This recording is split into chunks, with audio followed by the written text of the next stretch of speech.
जिनला अपन कहे ओही मन पराए होगे। हाथ पकड़ के संग चले बीच रत्ता में छोड़ देगे। हंसी के पीछे छुपाए रहिस धोखा के गहिरा राज। अब समझ में आवत है मोर संगी दगाबाज।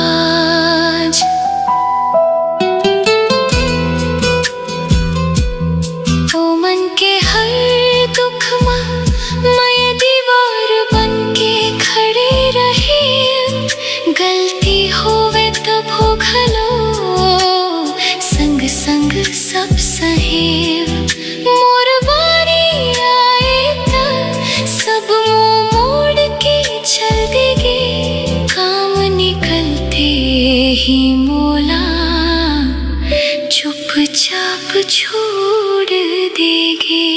मोर संगी दगाबाज निकले मोला अकेला कर देगे।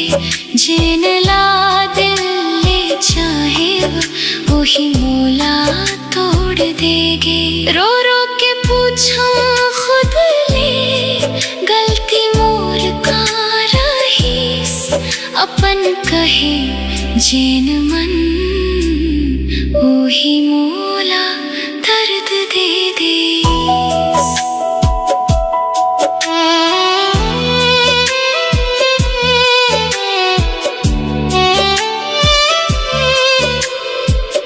रात रात भर रोए मैं तकिया भिज के अंसू में। कहाँ जावन का करता है वो फंस गए हम अपन जंजाल में।